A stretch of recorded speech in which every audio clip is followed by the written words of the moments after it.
अच्छा बताओ, सबसे पहले क्या बना? पृथ्वी बनी कि जल बना कि अग्नि बनी कि वायु बना कि आकाश? सबसे पहले क्या बना होगा? बताओ, आप बताओ। साइंस में पढ़ाया जाता है ये विषय, पता आपको? लेकिन ये बहुत ऊंची साइंस है, समझ के परे है। इस साइंस का सब्जेक्ट हम बोल रहे हैं। आपको पता नहीं आपने ये सब विषय पढ़े कि नहीं, पर हमारे शास्त्रों में सब विषय है।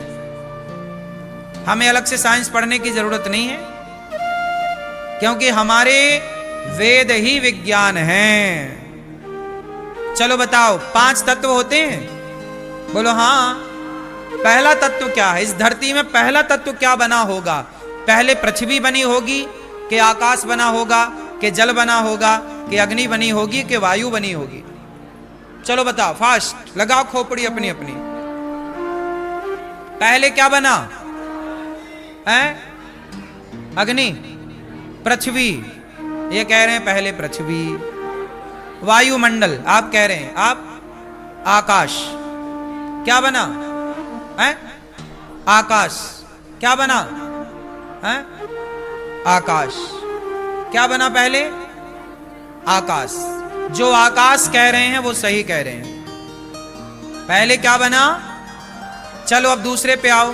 दूसरे नंबर फिर क्या बना?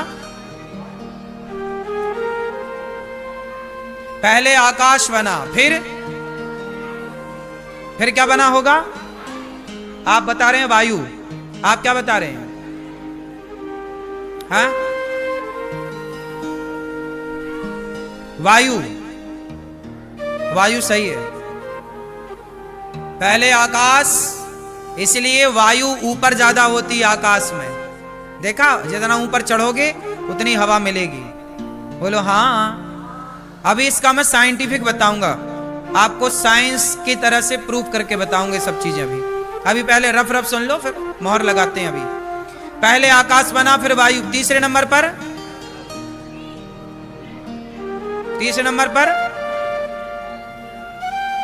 जल कह रहे हैं, फिर अग्नि। वायु से अग्नि, ठीक है, राइट। फिर अग्नि से क्या तैयार हुआ?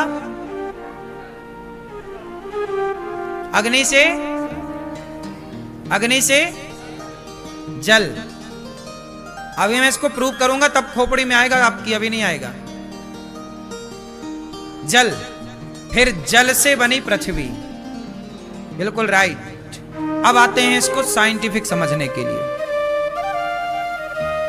आप हमारी थोड़ी मदद करोगे? चश्मा वाले भैया खड़े हो जाओ, फिर थोड़ी सी हमारी हेल्प कर दो। उस तरफ मुंह कर लो हल्का सा, हमारी तरफ भी रहे। ऐसे खड़े, ऐसे, बस बस बस। सुनो, आपको केवल साइंटिफिक मैं प्रूव कराऊंगा आपसे, ताकि समझ में सबको आ। देखो सृष्टि का निर्माण किस तरह से हुआ, मैं साइंटिफिक आपको समझाने जा रहा हूं।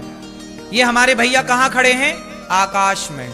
ये जहां जो खाली स्थान है ना, उसे आकाश कहते हैं। जैसे हमारे मुंह में आ, तो ये जो खाली स्थान हुआ वो क्या है? हमारे शरीर में भी तो आकाश है या नहीं? जो खाली स्थान है वो क्या है? तो हमारे भैया खड़े हैं। अब जरा एक हाथ घुमाओ अपना, ऐसे। जब आप हाथ फास्ट घुमाएंगे तो क्या निकलेगी? वायु। आकाश से देखो वायु का निर्माण हुआ। इन्होंने हाथ घुमाया, वायु निकली, मतलब आकाश से वायु का निर्माण हुआ। फिर जब हाथ घुमाते रहो, शर्माओ मत। हाथ जब घुमाओगे तो क्या होगा? आपके शरीर से, आपका शरीर होगा गरम। क्यों? जब घुमाएंगे तो शरीर क्या होगा? गरम होगा, मतलब अग्नि। तो आकाश से वायु, वायु से अग्नि। जैसे ही इनका शरीर गरम होगा, अपने आप पसीना निकलेगा। तो अग्नि से जल निकलता है, अग्नि से। इसलिए बड़े बड़े ज्वालामुखी समुद्र के अंदर होते हैं। बड़े बड़े ज्वालामुखी समुद्र के, अग्नि है तो उसके ऊपर जल है। तो शरीर गर्म हुआ तो अग्नि है, और जब गर्म हुआ, अग्नि प्रकट हुई तो पसीना निकला, और पसीना निकला तो फिर क्या? अब बैठ जाओ। पसीना निकला तो फिर शरीर का मैल भी निकल जाता है। पसीने से क्या निकलता है? वही ये पृथ्वी तत्व। तो इस तरह वेदांत सिद्ध करते हैं कि सबसे पहले आकाश बना, फिर वायु बनी, फिर अग्नि बनी, फिर जल बना, फिर पृथ्वी बनी। और इस पृथ्वी को हिरण्याक्ष नाम का एक दैत्य ले जाके छिपा दिया। अब आप कहोगे पृथ्वी को कहां छिपाया होगा? समुद्र में। तो आपको बता दूं कि केवल एक ही पृथ्वी नहीं है, एक ही गैलेक्सी नहीं है, एक ही आकाश गंगा नहीं है। साइंस भी प्रूव कर चुका है कि सैकड़ों आकाश गंगाएं हैं। बोलो हाँ। ब्लैक होल के बारे में आप सब जानते होंगे, उसका कोई अता पता नहीं है। अभी हम लोग जितना जानते हैं उससे ज्यादा अभी हम लोग नहीं जानते। हम लोग जानते हैं कि यह समुद्र है, लेकिन यहां पर एक समुद्र है, पर अन्य सृष्टियां यदि होंगी, एलियन क्या है? अन्य ब्रह्मांड के लोग हमें एलियन मानते होंगे और हम उन्हें एलियन मानते होंगे। कहते हैं ऐसी पृथ्वियां और भी हैं। यदि ऐसी पृथ्वियां और भी होंगी तो ऐसे सूर्य भी और होंगे, चंद्रमा भी और होंगे, और समुद्र भी और होंगे। तो हिरण्याक्ष ने पृथ्वी छिपा दी अन्य जगह ले जाकर। इस ब्रह्मांड की पृथ्वी को उस ब्रह्मांड के में छिपा दिया। बात समझ में आ रही है? तब हिरण्याक्ष को मारने के लिए 12 भगवान प्रकट भये, और 12 भगवान जब प्रकट भये तो उन्होंने हिरण्याक्ष को मारकर पृथ्वी को स्थापित किया। और पृथ्वी की स्थापना हुई तो 12 भगवान मूल में है। इसलिए अभी हमारा जो कल्प चल रहा है उस कल्प का नाम ही 12 कल्प है, श्वेत 12 कल्प। अभी आपसे कोई पूछे कि आप किस कल्प के व्यक्ति हो, अभी कौन सा कल्प चल रहा है? श्वेत 12 कल्प। ठीक है? तो ये श्वेत 12 कल्प के हम लोग हैं, और यहां पर इस तरह की सृष्टि में हम लोग रहा करते हैं। तो भगवान जो है सृष्टि को उत्पन्न करते हैं, पालनहार हैं, और सृष्टि के संहार करता। जब चाहे भगवान सृष्टि का प्रलय, जब प्रलय होता है तो सूर्य तक पानी जाता है, पता है आपको? प्रलय होता है तो सूर्य भी डूब जाता है। प्रलय कालीन भगवान अनेक सृष्टि करने की सामर्थ्य रखते हैं। आपको क्या लगता है संसार कितना बड़ा है? लेकिन ये पूरा संसार भगवान के शरीर में कितनी जगह घेरता है? आपका रोम है, बाल है। ये जो रोमे है ना हमारे एक रोमे पर एक छोटा सा माटी की धूल का कण आके, कई बार आप मिट्टी से जाते हो ना, खेतों से धूल उड़ रही होगी, तो आपने ध्यान दिया होगा आपके रोमों में धूल के कण जम जाते हैं। कभी ध्यान दिया इस बात का? नहीं। हमारे रोमों में क्या जम जाते हैं? रोम। इसको जानते हैं ना, रोम छिद्र बोलते हैं। धूल के कण, जैसे हमारे रोम छिद्र में एक धूल का कण आके रख जाए, ऐसे ही जैसे एक धूल का कण हमारे रोम छिद्र में रख जाए तो हमें कोई आपत्ति नहीं है, उसका हमें कोई वजन।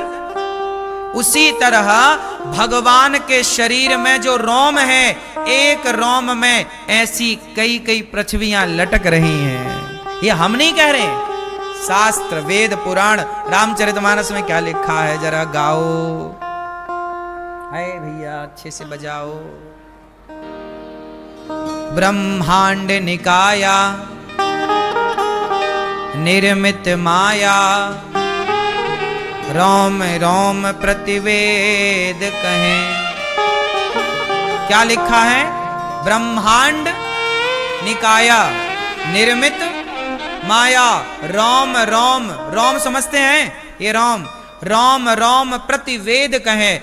वेद कहते हैं कि भगवान के रोम रोम में ऐसी कई कई पृथ्वियां लटक रही हैं। ऐसे भगवान है, इसलिए भगवान की सत्ता सबसे बड़ी सत्ता है। अब जैसे हमने बताया, आप लोग बने हैं 5 चीजों से, पृथ्वी, जल, वायु, अग्नि, आकाश, बने ना? ये पूरा संसार किससे बना है? 5 तत्वों से। अभी प्रश्न ये खड़ा हुआ कि भगवान किससे बने होंगे? बताओ। बताओ भगवान किससे बने हैं? पृथ्वी से, कि वायु से, कि अग्नि से, कि आकाश से, कि जल से? बताओ भगवान किससे बने हैं? मैया क्या बोलती तू? किससे बने भगवान? नहीं पता?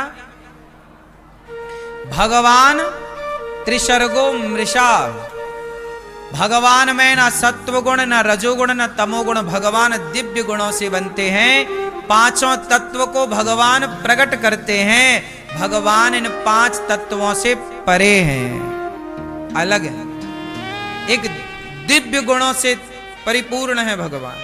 5 तत्वों से हम बने हैं, आप बने। भगवान 5 तत्वों से नहीं, इसलिए भगवान कभी मरते नहीं, क्योंकि मरे वो जो 5 तत्वों से बना हो। हमारा नाम है जन्मा, भगवान का एक नाम है अजन्मा। भगवान का नाम क्या है? जोर से क्यों मैया? भगवान कभी मरते हैं? काहे नहीं मरते हैं? क्योंकि भगवान का जन्म ही नहीं होता। अच्छा, जन्म नहीं होता तो यशोदा के यहां क्या से आ गए?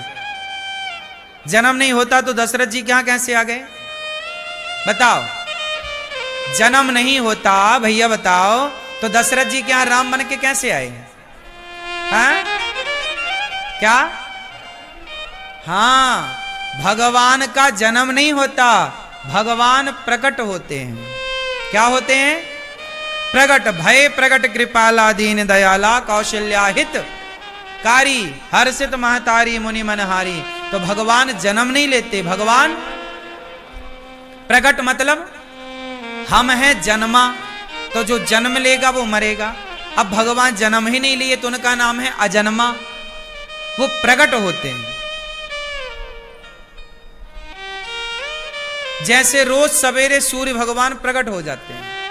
सूर्य भगवान का जन्म थोड़ी होता है, अरे भैया आज सूर्य भगवान का जन्म हो गया, नहीं, सूर्य भगवान आज सवेरे प्रकट हो गए। क्या हो गए? जैसे सूर्य भगवान प्रकट होते हैं रोज, बोलो हाँ, ऐसे ही भगवान अपनी लीलाओं को करने के लिए कभी राम रूप में, कभी कृष्ण रूप में, कभी नरसिंह रूप में, कभी वामन रूप में, अनेक रूप आए, अनेक रूप में हमारे भगवान प्रकट होते रहते हैं, अनेक रूपों। भय प्रकट कृपाला। तो चलो बताओ भगवान क्या करते हैं? 3 काम, सृष्टि उत्पन्न करना, पालन करना, संहार करना।